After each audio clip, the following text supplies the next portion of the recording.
नमो अरिहन्ताय नमो सिद्धाणं नमो आयर्याय नमो वज्राय लोये सुवसाहु मंगलम भगवान वीरो मंगलम गौतमो गणि मंगलम कुंद कुंदार्यो जैन धर्मोस्तु मंगलम सर्वमंगल मांगल्यम सर्वकल्याणकारकं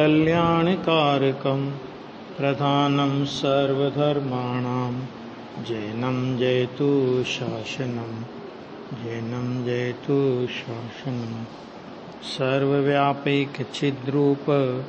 स्वरूपाय परात्मने सोपलब्धि प्रसिद्धाय ज्ञानानंदात्मने नमः।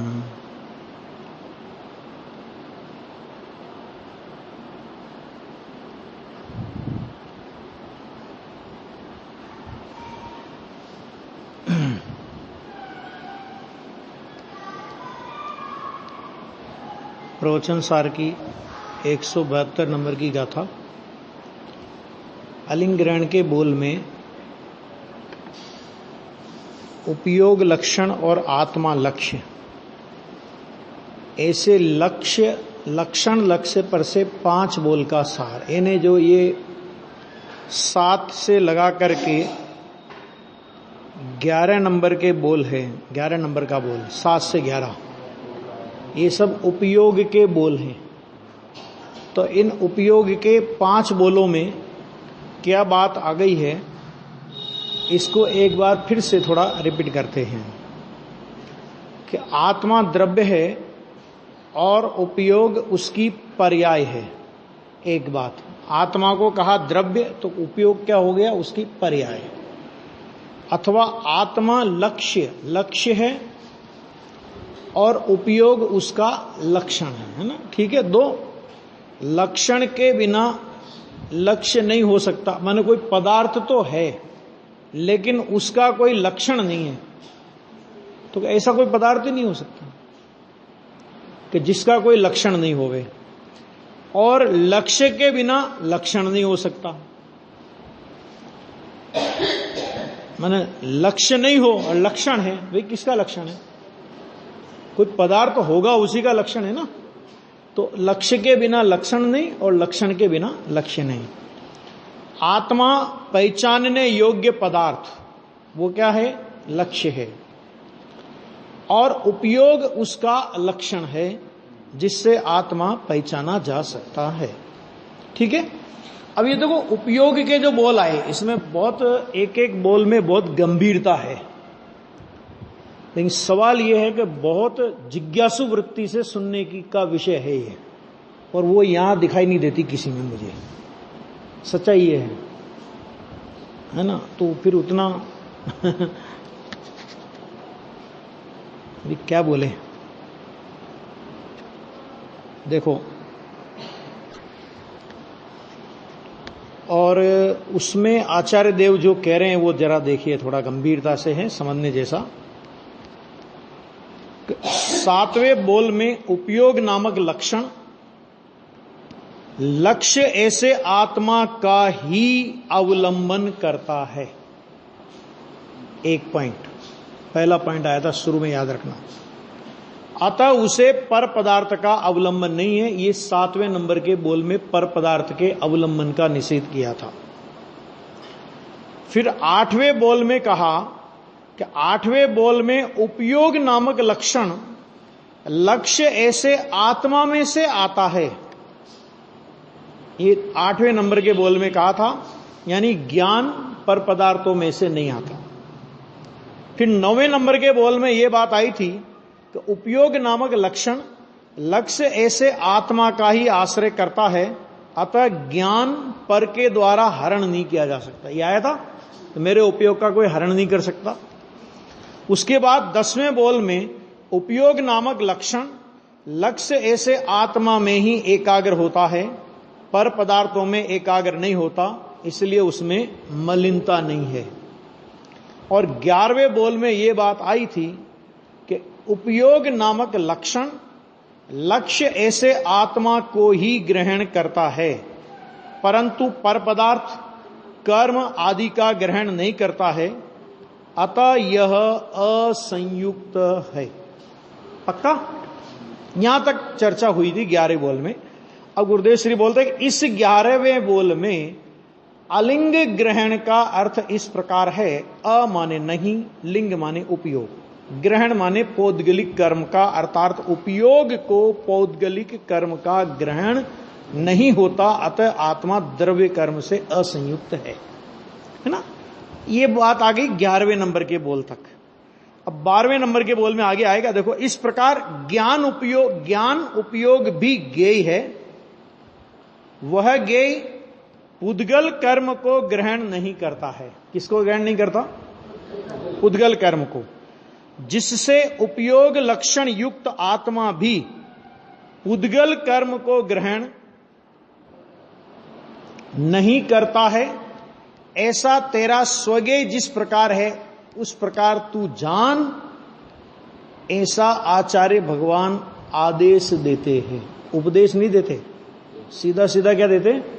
आदेश देते हैं। ठीक। फिर ये कहा कि ज्ञेय जिस प्रकार है उसी प्रकार यथार्थ जानना सम्यक दर्शन और सम्यक ज्ञान का कारण है, और उससे धर्म और शांति होती है। ये बात यहां तक हुई थी। अब देखो, वापस अगला बोल आ गया है। अब पेज नंबर थोड़ा निकाल लो। अब 12वां बोल ले लीजिए सीधा, पेज नंबर 54 ले लीजिए। 12 नंबर के बोल में, जिसे लिंगों के द्वारा अर्थात इंद्रियों के द्वारा ग्रहण अर्थात विषयों का उपभोग नहीं है। पहले लिया था इंद्रियों के द्वारा जानना नहीं है, आया था पहले शुरू के पहले नंबर में। दूसरे नंबर के बोल में इंद्रियों के द्वारा जानता नहीं है और इंद्रियों से जानने में आता नहीं है। ये दो बातें आई थी ना। अब इंद्रियों के द्वारा ग्रहण अर्थात विषयों का उपभोग नहीं है। ख्याल में? सो अलिंग ग्रहण है। पहले जानने का निषेध किया, अब इंद्रियों के द्वारा आत्मा को विषयों का उपभोग है, कहते सो न बात नहीं है, इसलिए वह अलिंग ग्रहण है। इस प्रकार आत्मा विषयों का उपभोगता नहीं है। ये थोड़ा विषय चेंज हो गया, अभी उपयोग का विषय बदल गया। अब वापस इंद्रियों के विषय का उपभोक्ता नहीं है, ऐसे अर्थ की प्राप्ति होती है। ये 12 नंबर के बोल में ये बात कह रहे हैं। अब ये कहकर के कहना क्या है उसमें?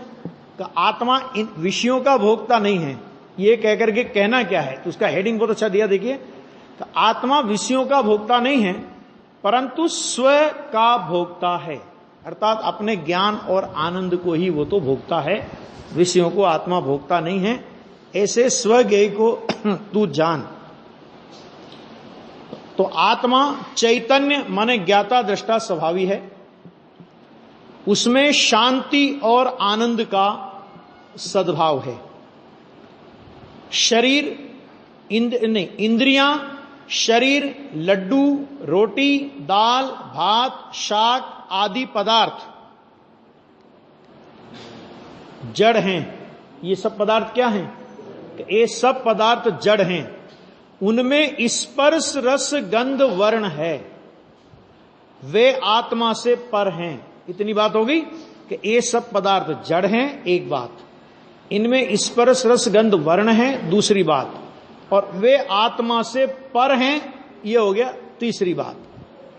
पर पदार्थों का आत्मा में अभाव है और पर पदार्थों में आत्मा का अभाव है। मूल बात क्या आई कि दोनों ओर से अभाव है। आत्मा में पर पदार्थ नहीं है और पर पदार्थों में आत्मा नहीं है। माने आत्मा में पर पदार्थों का अभाव और पर पदार्थों में आत्मा का अभाव। अब हम उनका अभाव भी कहें और उनका कर्ता कहें अथवा उनका भोक्ता कहें, ये बात कहां से आई? कि जब अभाव है, जो हमारी सत्ता में आते ही नहीं है, तो अपनी सत्ता में माने अपने द्रव्य गुण पर्याय में आए बिना उन पदार्थों का भोक्ता आत्मा कैसे हो सकता है? पंडित टोडरमल जी ने दृष्टांत दिया, कुत्ता हड्डी चबाता है, ये दृष्टांत दिया है। उससे अपना लहू निकलता है, स्वाद लेता है लहू का और मानता है हड्डी का स्वाद है। बस यही स्थिति अज्ञानी जगत की है कि ये अपने राग का स्वाद लेता। अज्ञानी का ज्यादा से ज्यादा मर्यादा कहां तक है अज्ञानी की? अज्ञानी की ज्यादा से ज्यादा मर्यादा राग तक। माने अगर अज्ञानी स्वाद लेता है तो राग का स्वाद लेता है ना। गुलाब जामुन का स्वाद आज तक ज्ञानी ने कि अज्ञानी ने, किसी ने नहीं लिया, न ले सकता है। माने भले ही, ले नहीं सकता, क्योंकि अगर उसका स्वाद ले तो उसे गुलाब जामुन ही बनना पड़ेगा, सत्ता का नाश हो जाएगा उसका। जैसे कर्ता में क्या है कि अगर आप पर पदार्थ के कर्ता बने तो अपनी सत्ता को मिटा करके वो पदार्थ बनना पड़ेगा। क्या? अपनी सत्ता को मिटा करके वो पदार्थ बन करके ही आप उसके कर्ता हो सकते हैं। आ गया समझ में? तो यहां पर भी वही बात है। यहां पर क्या बात है कि भोक्ता में भी यही बात है कि अपनी सत्ता को मिटा करके उसके भोक्ता हो सकते हो। माने जिसके भोक्ता है तो वह वही हो जाएगा। समझ में आ गया? जिसका जो होता है वह वही होता है। ये नियम है, कानून की धाराएं समय सार में है। ख्याल में आ गया? तो आत्मा पर पदार्थ का भोक्ता नहीं है, तो अभाव है, और पर पदार्थ में आत्मा का अभाव है। अतः आत्मा उन पर पदार्थों को नहीं भोगता। आती गले उतरती बात, खाली मंदिर में हां भरने से काम नहीं चलने वाला है ना। ये बात गले उतरती है जिस समय अपन भोजन कर रहे हैं, मान लो समझ लीजिए बाहर में है ना, उस समय अपने को ये विचार और विकल्प भी आता है कि आत्मा इस समय इस भोजन का स्वाद नहीं ले रहा। अज्ञानी राग का और ज्ञानी है तो ज्ञान का। नमक का स्वाद नहीं आता ना, वही तो समस्या है। आत्मा को नमक का स्वाद आवे तो आत्मा को नमक होना पड़े। स्वाद आवे माने देखो दो चीजें, स्वाद आवे माने उस नमक के स्वाद का भोक्ता होवे, नमक के स्वाद का ज्ञान होना और उसका भोक्ता होना, बहुत अंतर है। ख्याल में है कि नहीं है? भोक्ता होना और ज्ञान होना जमीन आसमान का अंतर है। भोक्ता होना माने उसमय होना, उस तन में हो जाएगा, उसके साथ एक में एक हो गया तो जड़ हो जाएगा। आ गया? और पर पदार्थों में आत्मा का अभाव है, अतः आत्मा उन पर पदार्थों को नहीं भोगता। ये बात पक्के से अपने को समझ में आना चाहिए। जिस वस्तु का, देखो क्या कानून की धारा है कि जिस वस्तु का जिसमें अभाव हो, जड़ वस्तु का आत्मा में अभाव है, जड़ वस्तु का आत्मा में अभाव। अब जिनका भी अपन अपने को भोक्ता मानते हैं उन पदार्थों का नाम ले लो एक एक के, कि इसका आत्मा में अभाव है, इसका आत्मा में अभाव है, इसका आत्मा में अभाव है, वह उसे किस प्रकार भोग सकता है जरा बताओ तो। अरे अरूपी आत्मा रूपी पदार्थ को स्पर्श भी करता है, छूता है आत्मा, तो छुए बिना भोगा कैसे? आत्मा में स्पर्श नाम का गुण है उस पदार्थ को छूने का, फिर भोगा कैसे? कितना जबरदस्त नाटक है ये जीव को समझ में नहीं आता है। आत्मा को इंद्रियां ही नहीं है। अब दूसरी बात कि तुम भोगने की बात करते हो कि चलो आत्मा इंद्रियों से भोगता है, कि आत्मा को इंद्रियां है कहां? इंद्रियां शरीर परिणाम को प्राप्त हैं। ये द्रव्य इंद्रियां क्या है बोलो? ये पोदगली के आत्मा का स्वरूप है? हाँ, ये पुद्गल की रचना है। तो आत्मा को इंद्रियां ही नहीं है, क्योंकि इंद्रियां तो जड़ है भाई साहब, सीधा सीधा है, 2 2 4 भावे इंद्रियां खंड खंड ज्ञान की दशा है। समझ में आ गया? तो वो भी ज्ञेय का भाग है, वास्तव में स्वभाव का भाग नहीं है। अगर स्वभाव का भाग होता तो उससे भेद ज्ञान क्यों कराते? भेद ज्ञान कराया कि नहीं कराया 31 नंबर की गाथा में? तो भेद ज्ञान किससे कराया जाता है? जो अपनी चीज होती है उससे भेद ज्ञान कराया जाता है, कि जो अपनी चीज नहीं होती पराई होती है उससे भेद ज्ञान कराया जाता है तो पराई, लेकिन मान रखी अपनी। अगर पराई को पराई ही माना होता तो भेद ज्ञान की जरूरत ही नहीं थी। ख्याल में आ गया? भेद ही हो गया। लेकिन पराई है और उसे अपना माना है, तो आचार्य भेद ज्ञान करा रहे हैं। तो भावेंद्री से भेद ज्ञान कराया, और भेद ज्ञान कराने में क्या लिखा? अपने से सर्वथा भिन्न किया। कैसा भिन्न कराया? कथनचित नहीं, सर्वथा भिन्न किया। निर्मल भेदाभ्यास की प्रवीणता से अपने को सर्वथा भिन्न किया भावेंद्री से। द्रव्येंद्री में सर्वथा शब्द का प्रयोग किया, इंद्री के विषयभूत पदार्थों में सर्वथा शब्द का प्रयोग किया, और भावेंद्री में भी सर्वथा शब्द का प्रयोग किया। तो अभी भावेंद्री को आचार्य भगवान कहां रखना चाहते हैं विचार कर लेना।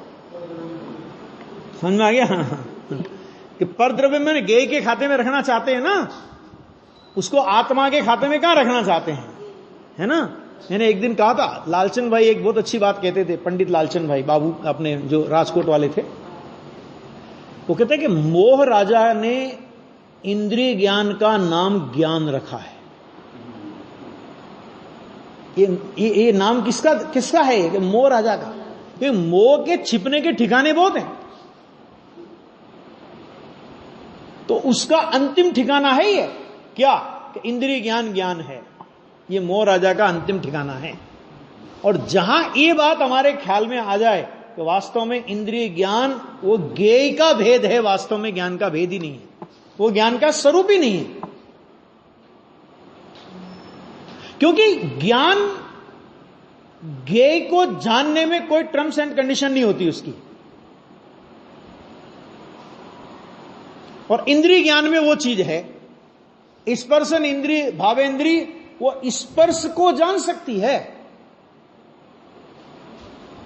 रस गंध वर्ण को नहीं जान सकती। और पुद्गल परमाणु में एक साथ वो चारों चीजें हैं, है कि नहीं? एक साथ चारों चीजें।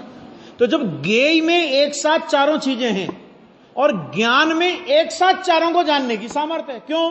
क्योंकि ज्ञान में तो जो भी ज्ञेय है वो उसे जानने की सामर्थ्य है।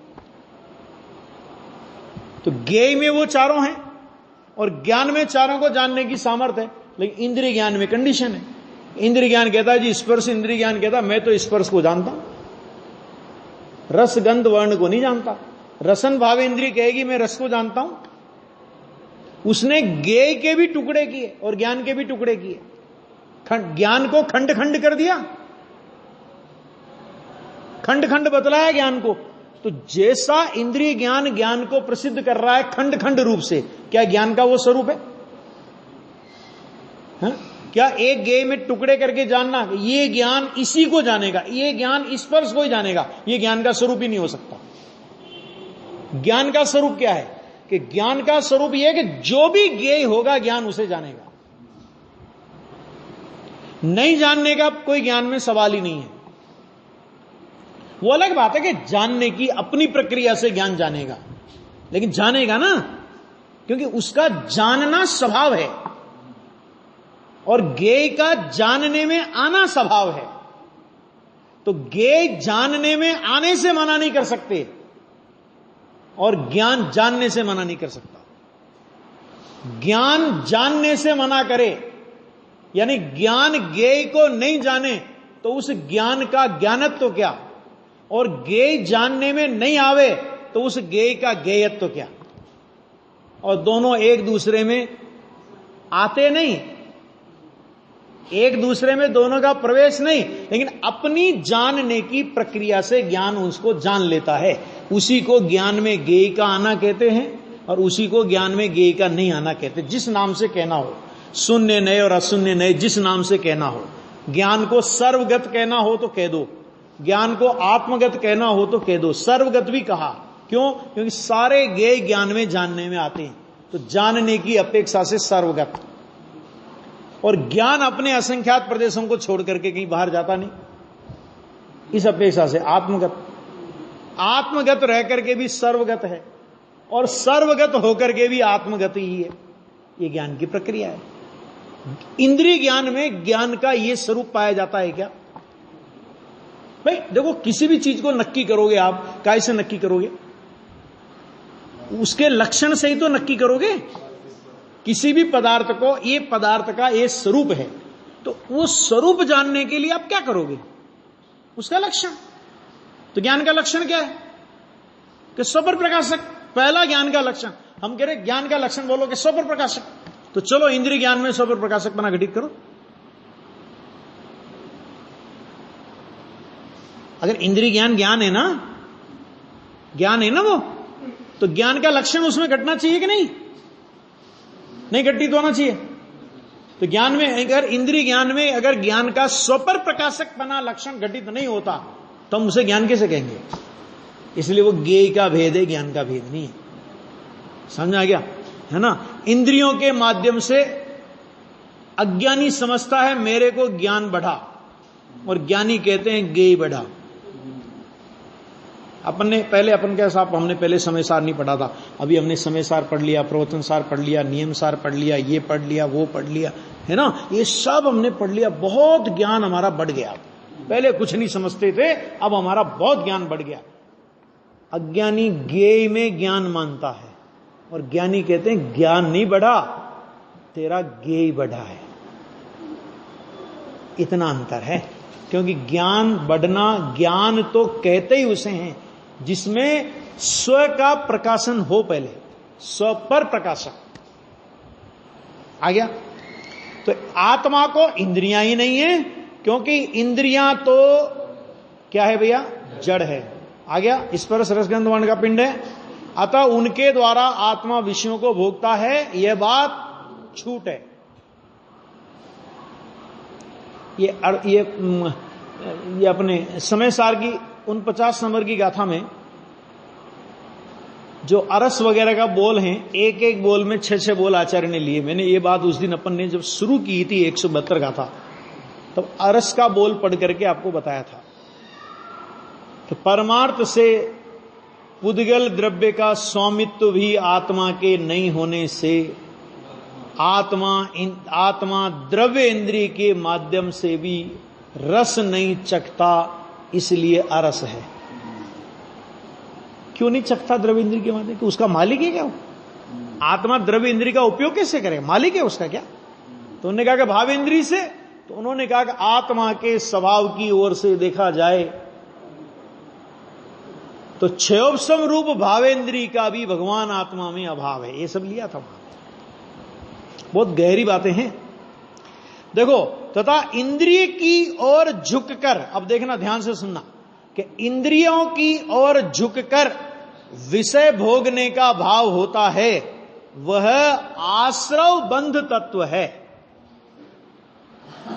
सीधी बात हो गई। वह जीव तत्व नहीं है, ये कह रहे हैं, लिखा, वह आत्म तत्व नहीं है। अरे साहब, हम तो बड़े दुखी हैं। बहुत से लोग बोलते ना, हम तो बड़े दुखी हैं। मैंने कहा दुख तो तेरा लक्षण ही नहीं है। अच्छा, दुख किसका लक्षण बताओ? छठाला में पढ़े, आश्रव दुखकार घनेरे, है ना? रागादि प्रगट ये दुख देन। अच्छा बताओ, ये दुख किसका लक्षण है? किसका लक्षण? राग का, आत्मा आश्रव का या आत्मा का? आश्रव का। और अगर आत्मा ये माने कि मैं दुखी हूं, तो उसने अपने को आत्मा नहीं मान करके आश्रव माना है। माना कि नहीं माना? बोलो भाई। आप, तुम्हारा लक्षण ही नहीं है, आचार्य कहते हैं। तो इसी तरह यहां पर कहते हैं कि 5 इंद्रियों, माने इंद्रियों की ओर झुककर विषय भोगने का जो भाव है, कि वो भाव क्या है? वो तो आश्रय और बंध तत्व है। भोगने का भाव माने पाप भाव। इंद्रिय विषय भोगने का भाव है ना, पाप भाव है। तो पाप आश्रव है और पाप बंध है। भगवान आत्मा जीव तत्व है, वह आत्म तत्व नहीं है। आत्मा विषयों को नहीं भोगता है, परंतु हर्ष शोक को भोगता है। ये अच्छा है, ऐसा ही रोज बनाना।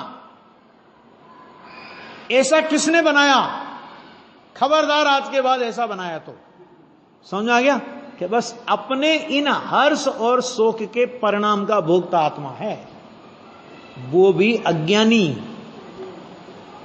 ज्ञानी तो अस्थिरता के हर्ष शोक का भी ज्ञाता है। समझ में आ गया? उस हर्ष शोक का शुद्ध जीव तत्व में अभाव है। आ गया ना? अतः उसे आत्मा ही नहीं कहते। किसे? उस हर्ष शोक को भी आत्मा नहीं कहते। देखो, साधक जीव को स्वभाव सन्मुख दृष्टि की मुख्यता है, अतः वह स्व का भोगता है। साधक की बात चल रही है ना? तो साधक माने जिसको स्वभाव सन्मुख दृष्टि की मुख्यता है। अगर एक समय के लिए भी स्वभाव सन्मुख दृष्टि की मुख्यता चूक जाए, वो साधक नहीं रहेगा। और जब मुख्यता है तो वह स्व का ही भोगता है। ये बात कह रहे हैं, इसका रेफरेंस दे रहे हैं कि 11वें बोल में कहा था कि विकारी परिणाम आत्मा नहीं है, परंतु श्रद्धा ज्ञान रूप निर्विकारी परिणाम सहित आत्मा को ही आत्मा कहते हैं। और इस बारे में हमने खूब चर्चा कर ली थी। 47 शक्ति और 47 नयों के आधार पर अपन लोगों ने काफी चर्चा इसकी की थी। उसे द्रव्य कर्म का ग्रहण नहीं होता। जो अस्थिरता रूप राग द्वेष होते हैं उसे गौण करके स्वभाव दृष्टि को मुख्य किया है। गौण क्यों किया उसे? अरे कितना ही अस्थिरता जन्य राग द्वेष हो जाए ज्ञानी को, कितना ही अस्थिरता जन्य राग द्वेष हो जाए, ज्ञानी को अनंत संसार का बंद कराने में वो कारण नहीं होता। चलो एक बात।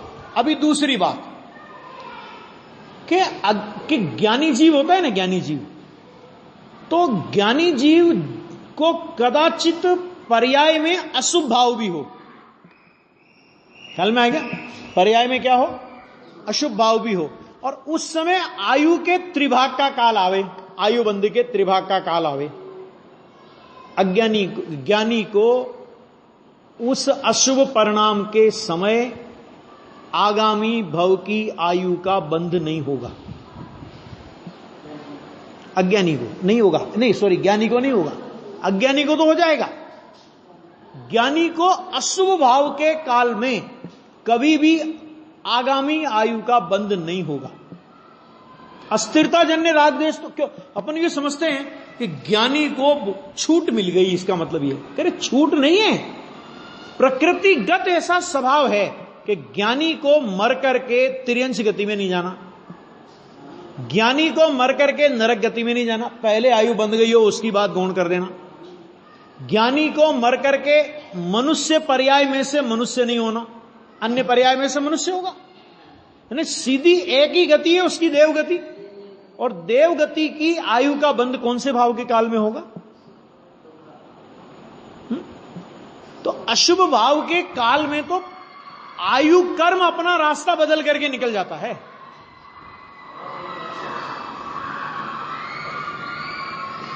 भगाना जरा। आयु कर्म अपना रास्ता बदल करके निकल जाता है। समझ में आ गया? तो अब अगर जिनवाणी उसे गौण करती है तो उसका क्या मतलब हुआ? स्वभाव दृष्टि को मुख्य किया।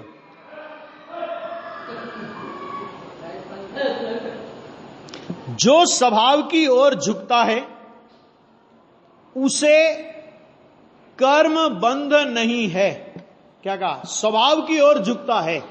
तो स्वभाव की ओर झुकने पर भी अगर कर्म बंध हो तो फिर कर्म का अभाव किसके आधार पे होगा भैया? आ गया? इसी न्याय से आत्मा ज्ञाता दृष्टा शुद्ध स्वभावी है, उसमें शांति सुख और आनंद है। तीन बातें, तीन गुण मुख्य लिए। उसमें शांति सुख और आनंद, यही चाहिए। अज्ञानी जीव इंद्रिय सन्मुख होकर पर पदार्थ को तो नहीं भोगता है, परंतु पर पदार्थ को मैं भोगूं ऐसा भोक्ता का विकारी भाव आत्मा नहीं कहलाता है। देखो, भोगता तो है ही नहीं, लेकिन पर पदार्थ को मैं भोगूं, कहते हैं ऐसे विकारी भाव को भी आत्मा नहीं कहते। क्यों नहीं कहते? क्योंकि वो तो आश्रव बंध तत्व है। कौन सा तत्व है वो तो आश्रव बंध तत्व है, क्योंकि वह आत्मा का त्रिकाली स्वरूप नहीं है ना। और पर सन्मुख दृष्टि छोड़कर स्व सन्मुख दृष्टि करके अपने अतीन्द्रिय आनंद ज्ञान आदि को भोगता है, वही आत्मा है। आत्मा क्या भोगे? तो आत्मा ये भोगे, सम्यक दृष्टि को अल्प हास्य रति के भाव होने पर भी उस ओर की दृष्टि नहीं है ना। अनंत संसार प्रथम सम्यक दर्शन के काल में अभाव को प्राप्त हो गया। अनंत संसार समझ में गया? मतलब आप ये लगाओ ना हिसाब किताब, तो अनंत संसार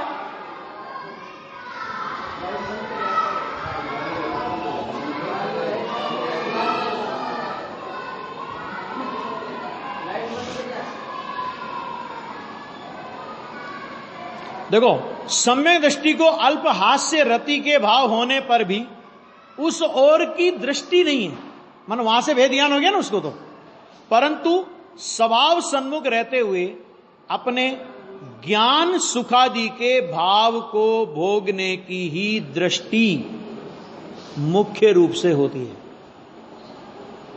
माना मुख्य रूप से वो किसका भोगता है?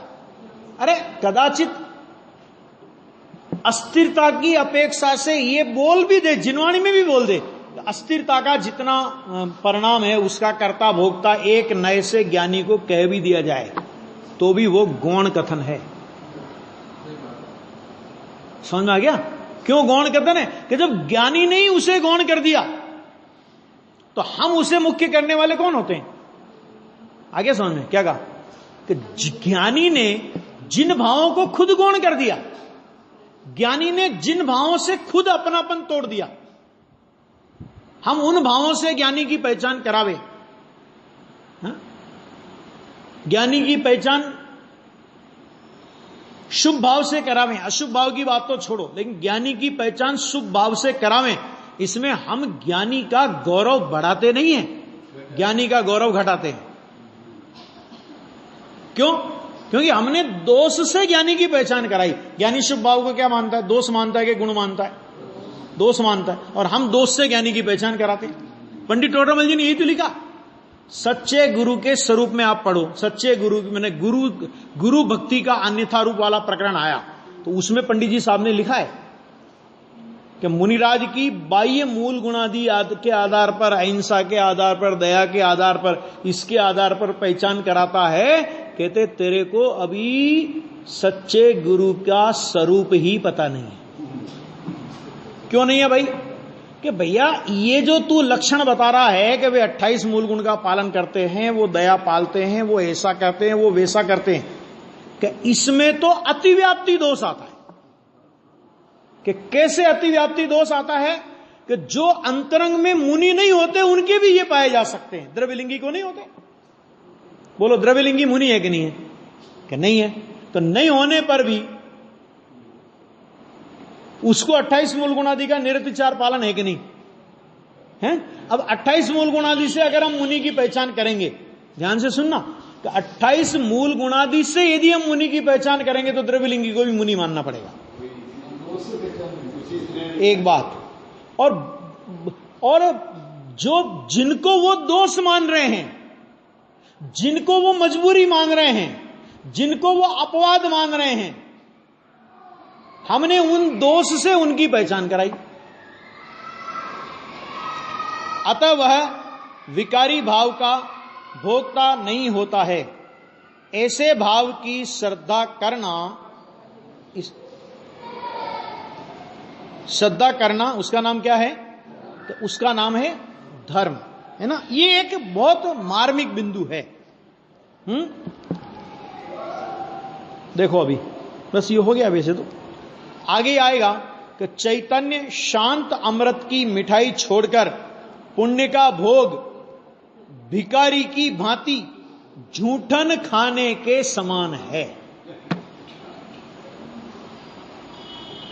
गुरुदेव तो मतलब इतना डंके की चोट बोलने वाला व्यक्ति महापुरुष ही बोल सकते, कौन बोले हैं कि चैतन्य का शांत अमृत रस की मिठाई को तो तूने छोड़ दिया, और पुण्य का भोग, कि पुण्य का भोग क्या है कि भिखारी की भांति झूठन खाने के समान है। क्यों कह रहे हैं ऐसा?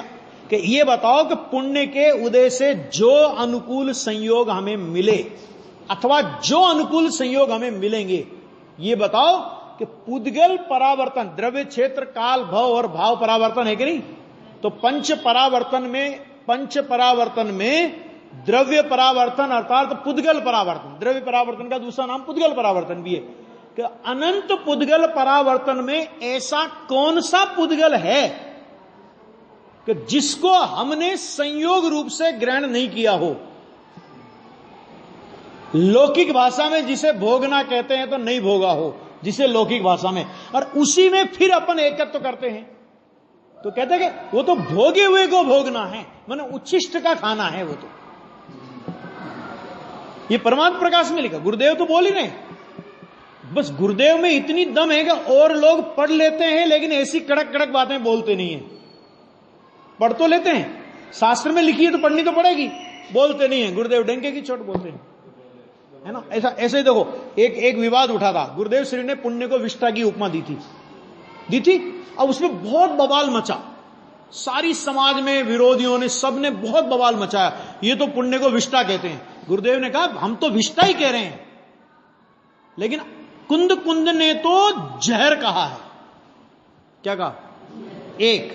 फिर दूसरा, जिस गाथा पर प्रवचन करते हुए गुरुदेव श्री ने यह शब्द कहा कि मनुष्य की विष्ठा बूंद नामक प्राणी खाता है, उसी तरह जगत की धूल को, ज्ञानियों ने जगत की धूल पुण्य को, वो इस तरह का कुछ शब्द का प्रयोग किया था। जो वो शब्द का उन्होंने प्रयोग किया तो गुरुदेव के नाम पर विरोध हो गया।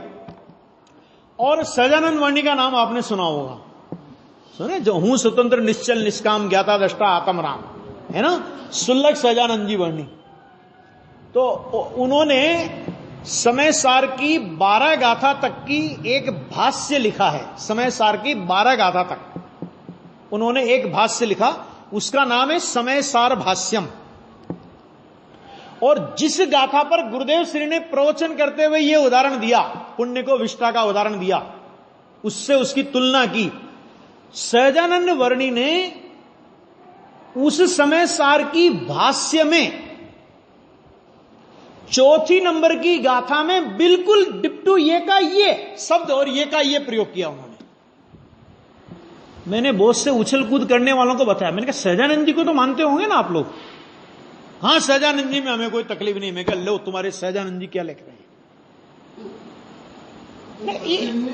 मैंने हो क्या गया? मैंने कहा, मैंने कांजी स्वामी कहे तो गलत हो गया, सहजानंद जी ने कही वही बात तो ठीक हो गई।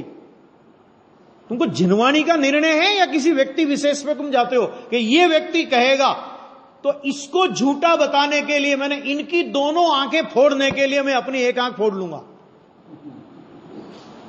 कि देखो तुमने उनकी दोनों आंखें फोड़ी तो वो तो अंधे हो जाएंगे भले ही, लेकिन तुम काणे हो जाओगे। और ये समझ लेना कि काणे का सुगुन अच्छा नहीं माना जाता। समझ आ गया कि नहीं आ गया? ये गलती मत करना दोबारा कभी भी। बोला मैंने ऐसे 1-2 लोगों को, मैंने कहा ये वर्णी जी लिख करके गए, ये वर्णी जी का समय सार भाष्य है, पढ़ो इसको जरा।